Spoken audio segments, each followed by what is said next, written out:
Well, the big news, breaking news today is Thank you. resignation for the Azzurri, right?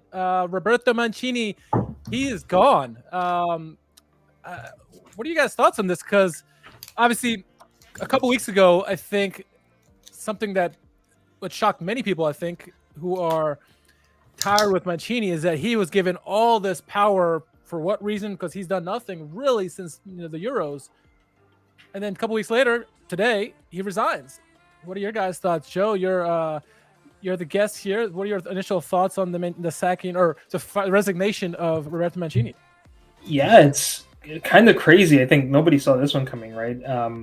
It's I've already seen links to the Saudi national team, which may be the reason why it's kind of sudden. Because you have to think, like, if this couldn't have been something planned. If it was, you probably would have done it a while ago, not Right. a month before the Nations League and 10 months before the Euros and qualifying coming up. So surprised. I mean, my immediate reaction, and I hate to say it, is I wonder if this was just a personal decision because he's lost so many close friends in the last couple of years, right? And maybe he just wanted to walk away from it for a bit. But then I saw these Saudi links, and that makes me wonder if it was just a financial decision. If that was the reason, I wish it just happened sooner so they could have found a replacement sooner and gotten going on the new team. Yeah. Yeah, Scott, the glasses are going to probably be a staple here from here on out. As I'm getting older, the vision, especially looking at screens, is getting worse and worse. So, Frank, Father Time is undefeated. Yeah, it is. It beats us all. It beats us all, and it's beating the hell out of me. I can show you. I'm going to try to see if I can get some nicer ones than this. But anyway, here's the thing. He's following the Saudi money by recent stories that have come out today. As this gets more and more unpacked. This is probably the saga of a national team manager that, as for everything that he's done to change the culture of how Italy play, he's been here a little too long. Okay, and he's been here a little too long, largely because it was a continued loyalty to the guys that won Euro 2020 and the failure to, so to speak, turn the page. And start introducing the younger players, start bringing them in more, start giving them more opportunities. Only when injuries started to mount was when his hand was forced. And you saw a Raspadori out there, or you saw a Retegui out there, Ginonto, and players of that ilk. But he remained for whatever reason, Bonucci kept making the Italy team, even though he's way past it as a defender. Some of the decisions were head scratching, despite the fact that there were younger players ready to step in and take the responsibility. So him getting out of the way now is probably a win for the national team. And excitement to see what's going to happen next. And it's an opportunity now for those younger national team players to hopefully have the chance, to work their way into it. It was the same thing over and over. And I think the performances got predictable. The continued faith in Jorginho, sitting in that role in the 4-3-3, where, England just ran past him like he was in cement boots. In the recent Euro qualifier. So time to move on. Mancini bowing out gracefully was probably the best result Italy could have hoped for, because my gut would have told me he carries on. Italy goes through a couple more qualifiers here in September or whatever they got coming up. It's still underwhelming, and the seat gets even hotter. So I heard some people saying, yeah, this is a little bit too late. This should have been done after the World Cup. I just don't know how you can sack a manager 1 year. Okay, fine. They failed to qualify for the World Cup, but 1 year after they won the Euros. Okay. And at that time, I don't know how much blame I could really put on Mancini, because they lost to a North Macedonia team in that qualifying playoff, despite having 32 shots in that game. Of which I think 14 or 15 were on target. I haven't been bothered to go back and take a look at it. Sometimes you got to look at it and say, hey, the lineup was right. Everything, they didn't score. So but this is a good opportunity for the Italy national team. Clean break and a great situation for the moving ahead. As much joy as Mancini has given us. I think this was long overdue. And looking at the results under Mancini, no doubt about it, Mancini's probably the best looking manager we've ever had in our history, right? Best dressed, Italian, classic Italian. But you look at his whole scope of work in terms of the Azzurri, and it's starting to look like the Euro 2020 maybe just a flash in the pan.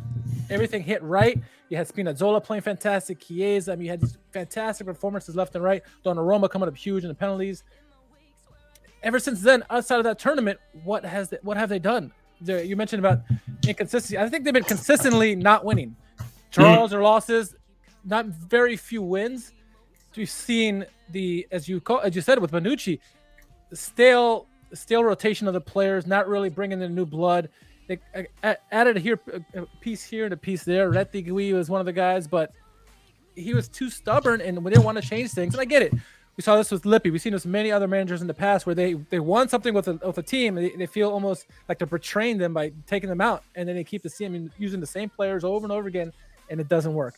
So I think this was I'm glad this happened. I'm happy for what he did for the Azzurri, but it was time for him to go. And the thing that sucks about all of this is they wait, 8 days before the first game of the season, so that any manager that really wanted to come, it's too late now because they're already invested into the season, to start coming up here next week. Who do you have available?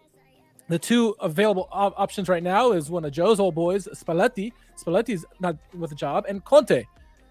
People want to say maybe, hey, we should go with Conte because, he did very well for us in the past. But again, as someone mentioned, I see someone put it on Twitter or Instagram or somewhere, said we had this really poor run of bringing back old managers and to no avail, not good, not good success rate. And so if Spalletti wanted it, I don't see why you wouldn't go for him, honestly. I mean, I don't know what other options are available in terms of Italian managers. Maybe you could go outside and think outside Italian managers, but I doubt that will happen. But it's for the better, and I'm glad to see him gone. But the team needs a new refresh. And again, I'm thinking that Euro 2020 was more a flash in the pan than anything else. Let me jump in here real quick. My vote against Conte is really, really simple. I just don't think the current player pool is conducive to what Conte wants tactically. 3 at the back, work rate guys and things like that. Mind you, Conte got Italy to the quarterfinals of Euro 2016 with one of the worst Italy rosters I've ever seen. But I'm pro Spalletti, as I think just about anybody who is going to host a Serie A or Italian football podcast is. He went back to making wine in Tuscany, and he could still make wine in Tuscany and manage the national team. It's certainly you got to go around and evaluate talent, and you've got that portion of your responsibility. But I mean, how much it's not a week-to-week grind as it is in coaching a club team. I'm assuming, Joe, you're on board with Spalletti hopefully being the next boss as well. Oh, absolutely. I'd love to see it. To your point, Frank, about the personnel and also the system, and back to what I mentioned earlier, because there's such a short time before the Euros, I'd rather have someone that's going to come in and play the same system that Mancini was already playing. The players are pretty familiar with the setup than a more drastic change with Conte. The only thing that might be a little wrinkle in this, and being a Napoli fan, this news is a bit closer to me, but De Laurentiis, I think, had some sort of release clause, or there was, because if you recall, Spalletti still had 1 year left in his contract, so they had to negotiate for him to take a season off.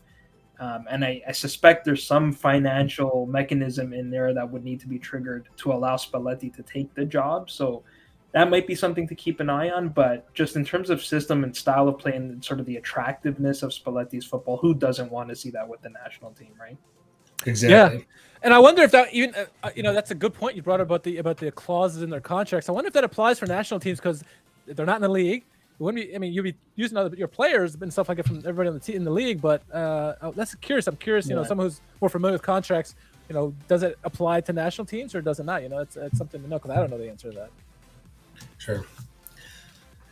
Interesting days ahead for the Azzurri. Hopefully they come to their consensus. And come to the consensus that Spalletti is the guy. Hopefully Spalletti's interested in it. We'll see, what the fallout is here over the next couple of days, handful of days, whatever.